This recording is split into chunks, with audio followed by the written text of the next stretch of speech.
पुरानी बाइबल में सभा उपदेशक राजा ने तो बारंबार सब व्यर्थ है कहा। लंबा प्रकरण, सब कुछ व्यर्थ कहा। अमुक राजा के पास इतनी भेड़ बकरियां, इतने ये जानवर, कुछ नहीं रहा, सब व्यर्थ है। बहुत पढ़ करके क्या होगा, सब भूल जाता है, सब व्यर्थ है। हर बात को व्यर्थ कहा, बड़ा अल्हड़ मस्त, सब व्यर्थ है, सब व्यर्थ है, सब व्यर्थ है। जो धरती और आकाश के बीच में दिखाई देता सब व्यर्थ है। इस प्रकार मिथ्या को व्यर्थ कहते हैं, व्यर्थ को मिथ्या कहते हैं। जो अभी है और फिर न रहे। लेकिन जिसके सामने ये नृत्य होता है वो नित्य है। ब्रह्म सत्यम, ब्रह्म सत्य है और जगत मिथ्या है। ब्रह्म नित्य है और जो आता जाता है वो मिथ्या है, निरर्थक हो जाता है, आया और गया। और ब्रह्म क्या है? जीव, दूसरा नहीं। तो सरल अर्थ अगर हम करते हैं तो ब्रह्म सत्यम जगन मिथ्या जीवो ब्रह्मयो ना पराह, कोई बिगड़ा हुआ रूप इसका नहीं है, सही रूप है। अब इसको लेकर के जब उन लोगों की व्याख्या आगे होने लगती है कि तीनों काल में जगत कहीं है ही नहीं, वो अतिशयोक्त हो जाती है, भावुकता हो जाती है। जगत तीनों काल में है, जगत में जगत तीनों काल में है, आत्मा में जगत तीनों काल में नहीं है। इस ढंग से हम समझ सकते हैं। कबीर दर्शन में जहाँ ब्रह्मवाद पर विचार किया गया है, इस सब पक्ष को रखा गया है। और ये भी रखा गया है अहम ब्रह्मास्मि तत्त्वमस अयम आत्मा ब्रह्म प्रज्ञानम ब्रह्म, ये चारों महावाक्य मूल रूप में यथार्थ हैं। इनके भाव सही है। मैं ब्रह्म हूँ, तुम ब्रह्म हो, यह ब्रह्म है, ज्ञान ब्रह्म है, ब्रह्म नाम बड़ा श्रेष्ठ। याज्ञवल्क्य ने कहा जो अपने ब्रह्म को छोड़ देता है वो व्यर्थ हो जाता है। जो मान लेता है ब्रह्म अलग है, मैं अलग हूं, वो व्यर्थ हो जाता है। बहुत सकारात्मक कहा, ब्रह्म है, बड़ा है, श्रेष्ठ है, कौन है? तुम हो। और तुम्हें जो मिलता है वो मिथ्या है, व्यर्थ है। केवल इतना ही सूत्र दिमाग में याद रखे तो कोई क्लेश नहीं। हम कल भी थे, आज भी हैं, लेकिन कल की बात आज नहीं है। 1 वर्ष पूर्व भी थे और तब की बात आज नहीं है, लेकिन मैं 1 वर्ष पूर्व भी था। 25 वर्ष के पूर्व भी मैं था और आज भी हूँ, लेकिन 25 वर्ष के पूर्व की बात आज नहीं है। न बात है, न संगत है, न चीजें हैं। तो जो मिलता है वो व्यर्थ हो जाता है, इसलिए मिथ्या है। और जिसको मिलता है वो सच है। जिसको मिलता है, मिलने वाली वस्तुओं में अपने को डाल करके उलझ जाता है। जो कुछ दृश्य आता है उसमें प्रभावित होकर के दुखी हो जाता है या सुख की कल्पना करता है, ये उसकी हार है।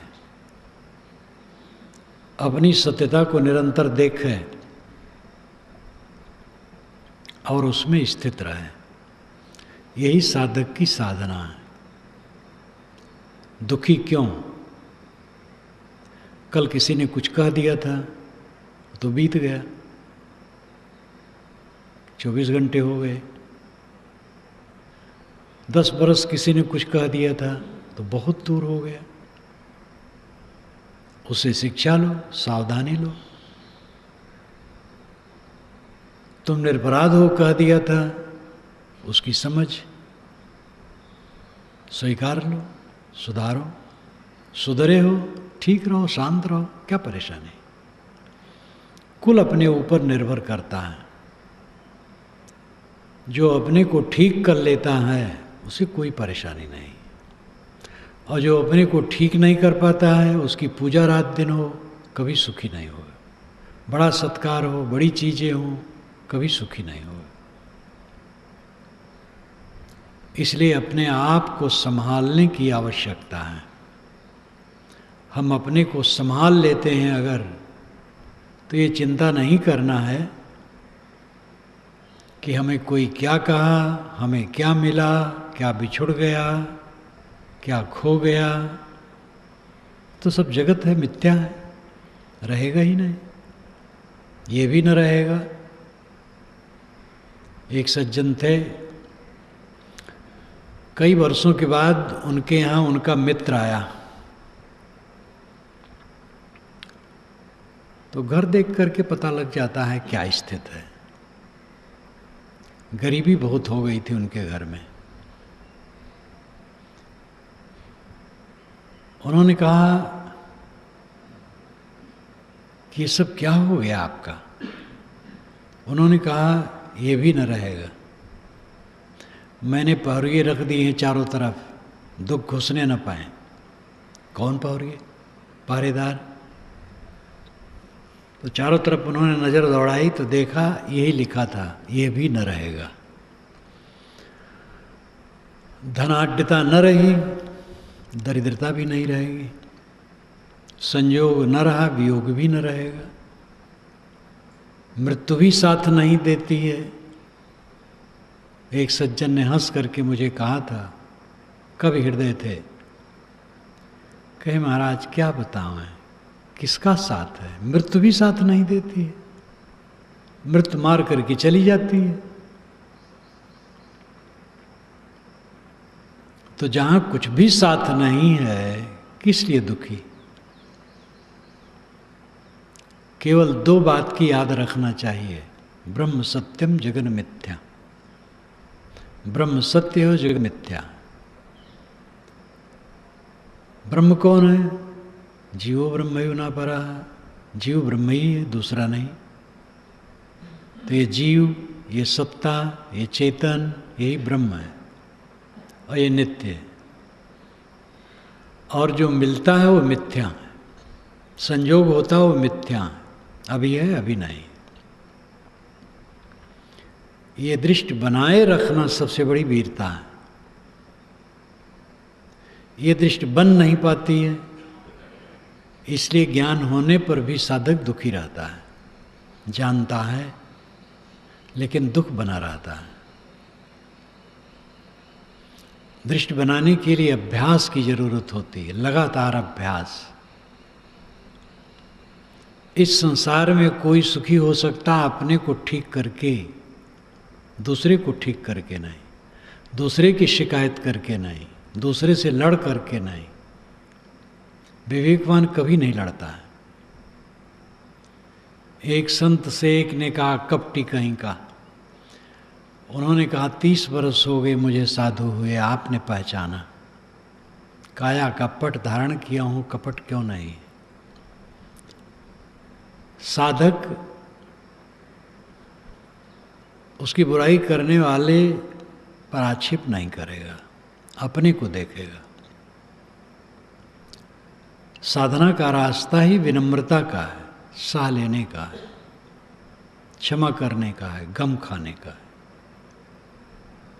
छोटा बड़ा कहा जाता है, एक भाषा है, कोई छोटा है कोई बड़ा है, उम्र के नाते भी कह दिया जाता है छोटा बड़ा, कुछ योग्यता के नाते कह दिया जाता है, पद के नाते कह दिया जाता है। मूल रूप में कोई जीव छोटा बड़ा नहीं, सब समान है। कोई कह सकता है, सब स्वतंत्र है।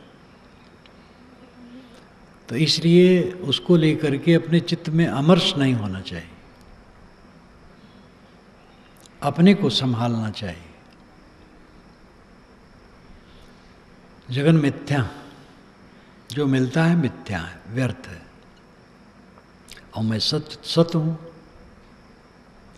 वह कहानी राजा की, जो सोया था और सपना देख रहा था कि मैं पर्वत की तराई में घूम रहा हूं, 3 दिन का भूखा हूं। तराई क्षेत्र में गरीब लोगों की झोपड़ियां हैं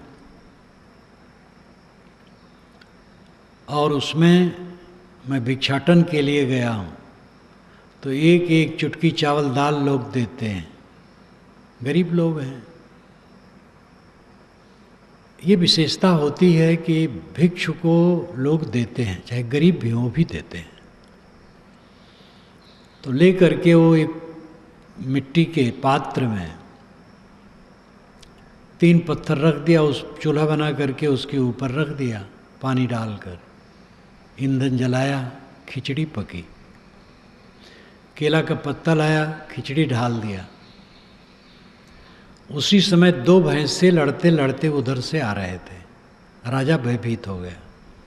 रोटी हो तो लेके भागे, भात हो तो भी संभव है, खिचड़ी और केले के पत्ते पर संभव ही नहीं लेकर के भागना, और गर्म खिचड़ी। भयभीत हो गया। इतने में भैंसे दौड़े और पत्तल और खिचड़ी को रौंद दिए और राजा को खदेड़े। राजा भगा और नींद खुली। उसको आश्चर्य हुआ, जहाँ मैं विश्राम कर रहा हूँ यहाँ तो मक्खी भी आने की गुंजाइश नहीं है, इतना प्रबंध है, भैंसे कैसे आ गए? हजारों को भोजन देने वाला भिखारी कैसे हो गया? वह अपोह में पड़ गया।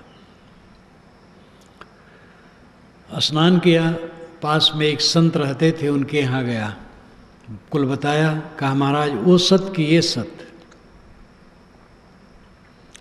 उन्होंने कहा सपने में तो भिखार था, जागृत और राज उसमें था? कहे नहीं था। कहे तुम? मैं था।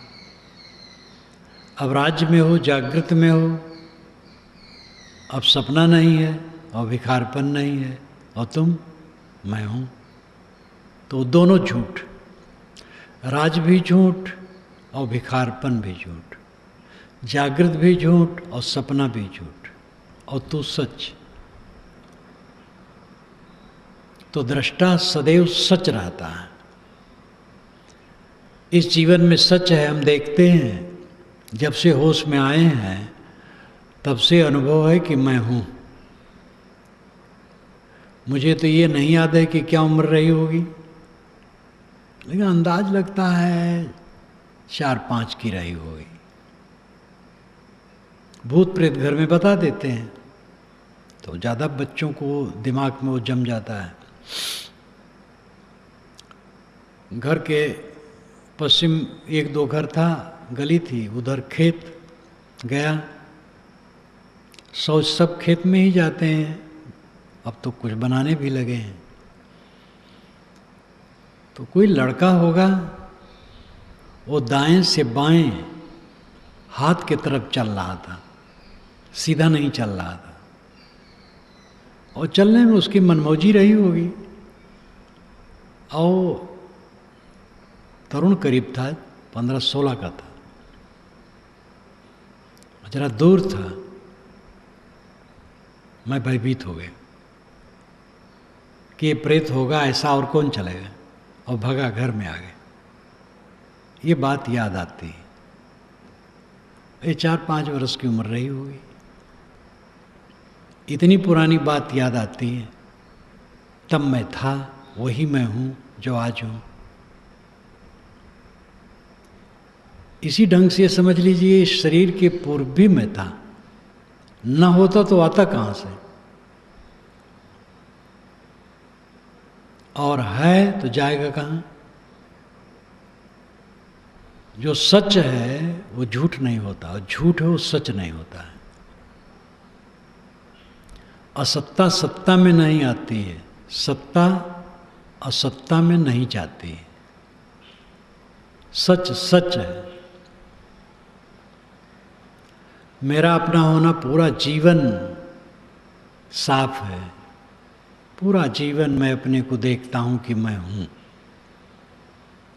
इसलिए मैं सच है, और जो कुछ मुझे मिलता है सब झूठ है। आता है जाता है, व्यर्थ हो जाता है। बचपन से आज तक की दृश्यावली में जितना कुछ याद होता है, कितने कितने लोग मिले, कितने सगे संबंधी थे, कितने भाई बिरादर के लोग थे, कितने दूसरे तीसरे लोग थे, कितनी चीज़ें थी, मकानात, सड़कें, सब कितना बदल गया। कुछ रहता नहीं है, सब भागता चला जाता है। इसलिए अपने को भावुक न बनावे, अनुकूलता में विभोर न हो, प्रतिकूलता में क्लांत न हो। यही ज्ञान का अर्थ है। अगर प्रतिकूलता आने पर पीड़ित हो गया, अनुकूलता आने पर पुलकित हो गया, तो ज्ञान का असर नहीं है। ज्ञान है तो प्रयोग नहीं है, पर्याप्त प्रयोग नहीं है। करने से होगा, मांझते मांझते मांझते करते करते तब ये दशा आएगी। एक दो दिन की बात नहीं है। जाहि मनन में सुख निते, ध्यान क्रिया सुख दे, घाटा तेहि में कौन है जो और ही चित्ते। श्री विशाल साहब ने कहा है, जिसके मनन में सुख है, ध्यान में सुख है, ध्येय धारणा में सुख है, जिसके हर बात में सुख है, उसको छोड़ करके और काम क्यों करे। वो एक ही काम है, अपने को देखना, अपने को मांझना, अपने को संभालना। और यही काम केवल कर ले तो क्या बाकी रहा, और ये काम न किया तो क्या किया। सब कुछ किया, वो अपने को दुख से नहीं निकाल सकता है, और यह काम जो कर लेता अपने को दुख से निकाल लेता है।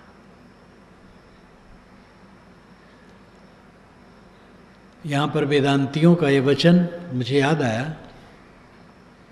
तो इस पर मैंने आपसे कहा कि सरल अर्थ किया जाए, उसको अति गूढ़ता में डाल करके दार्शनिक उलझनों में उलझा करके न रखा जाए तो बहुत सहज है और बहुत सही है। दक्षिणी विद्वान एक आए जो विशिष्टाद्वैतवादी थे हरिद्वार में। उन्होंने घोषणा की ब्रह्म सत्यम जगन मिथ्या कहने वाले नास्तिक हैं, और मैं चैलेंज करता हूँ शास्त्रार्थ कर ले। तो ऋषिकेश और हरिद्वार दोनों यहाँ के विद्वान और संत घबरा गए। करपात्री जी को संदेश दिए, दिल्ली वो रहते थे, दिल्ली रहते थे या बनारस रहते थे, राजनीतिबाजी में भी पड़ गए थे, इसलिए दिल्ली में रहा करते। उनकी राजनीति बेकारे थी, लेकिन अब क्या कहा जाए, ऐसे योग्य पुरुष उसमें उलझ गए थे। अब वो तो ताल ठोकने वाले थे, कोई शास्त्रार्थ कोई करने वाला हो एकदम आगे आ जाते थे। तुरंत उन्होंने घोषणा कर दी और पहुँचे हरिद्वार, सभा हुई। ये 65 की बात है, सन 1965। एक अध्यक्ष रखे गए कि जो हारे और जीते उसका निर्णय वो करें। तो करपात्री जी महाराज और दक्षिणी विद्वान, उसका तो हमें याद नहीं कि साधु था कि पंडित था, लेकिन विद्वान था। पहले 2 दिन का था। पहले दिन हुआ तो करपात्री जी हकला गए, परंतु निर्णय दूसरे दिन की बात थी। दूसरे दिन खूब तैयार हो गया है और तर्क और वितंडा लेकर के अपना काम करने लगे। योग्य तो थे ही, सब जानते थे, वाद तर्क और वितंडा। सात्विक चर्चा वाद है और स्वमत मंडन परमत खंडन तर्क है, या जल्प कहो। और वितंडा परमत खंडन केवल करना और अपना कुछ न रखना, दूसरे में प्रश्न करना और खंडन करना। तो सब जानते रहे हो, धुरंधर थे, लेकिन जबरदस्ती करके उन्होंने जीतने का एक रूप बनाया। तो ये सब शास्त्रार्थ कल्याणकारी नहीं है। शास्त्रार्थ का युग समाप्त हो गया। पहले शास्त्रार्थ बहुत होता था और केवल दुख पैदा करता था। शास्त्रार्थ में कभी निर्णय नहीं होता है। जो बर्बर हो, ज़्यादा युक्तियाँ दे सके, प्रमाण दे सके, बस उसी की जीत मानी जाती थी। संतों ने सत्संग का रास्ता निकाला। ब्रह्म सत्यम जगत मिथ्या वो कहा करते थे। और ये विशेषता थी उनकी कि दूसरे वेदांतियों की तरह जगत तीनों काल में नहीं, ये सब नहीं कहते थे। भक्ति पक्ष लेके कहते थे और सदाचार पर ज़्यादा जोर डालते थे। कुछ लोग ऐसे वेदांती होते हैं, बस पहली बात है कि तीनों काल में जगत नहीं। स्वामी आत्मानंद जी एक बार मुझसे, जो रायपुर के थे, विवेकानंद आश्रम के, हम और वो दोनों घूम रहे थे बनारस के पार्क में। तो एक जगह बैठ गए तो उन्होंने कहा अमुक स्वामी को जब पूजा कम चढ़ती है तो जगत सत्य दिखाई दी जाता है, क्रोध आ जाता है। एक स्वामी पर उन्होंने व्यंग किया। तो वो भी इस पक्ष में नहीं थे कि जगत तीनों काल में नहीं, इसको रटा जाए। और जो विवेकी होते हैं और प्रायः व्यवहारिक, तो वह इस बात में नहीं पड़ते कि जगत तीनों काल में नहीं है। जगत जगत में है ही है। मिथ्या का अर्थ है व्यर्थ, रहता नहीं है, अभी है और अभी नहीं रहेगा। जगत का अर्थ ही जायमान हो, गत हो, बने बिगड़े, तो व्यर्थ है ही, वो टिकेगा कहाँ। और ब्रह्म जीव ही है, स्वयं है, वो नित्य है। अपने नित्य स्वरूप में स्थित होना और जो बनता बिगड़ता है उससे निर्मोह रहना, यही साधना है। हर समय इस चीज को देखना, बनता है बिगड़ता है वह व्यर्थ है, मिथ्या है। उसमें अपने मन को अटकावे ना। उपलब्धियां, व्यक्तियों का मिलना और बिछुड़ना, सम्मान अपमान, आदर अनादर, प्रशंसा गाली, बीमारी स्वास्थ्य, यही सब मिलता और क्या मिलता है, और कुछ रहता नहीं, सब भाग जाता है।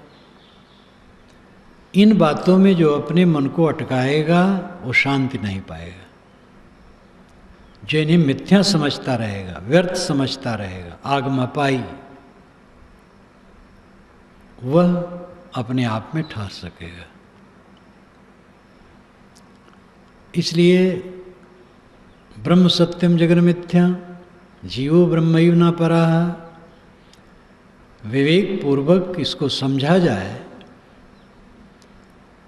तो इसका अर्थ ये नहीं होता है कि जगत तीनों काल में नहीं। जगत बनता है बिगड़ता है, उसका अर्थ ही बनना बिगड़ना। तो कुछ न हो तो कहाँ बने बिगड़ेगा। कोई द्रव्य है तो उसमें बनता और बिगड़ता है, द्रव्यहीन हो तो बनेगा बिगड़ कैसे। इसलिए साधक इस पर ध्यान दे। आत्मा ही ब्रह्म है, महान है, श्रेष्ठ है। आप स्वयं महान हैं।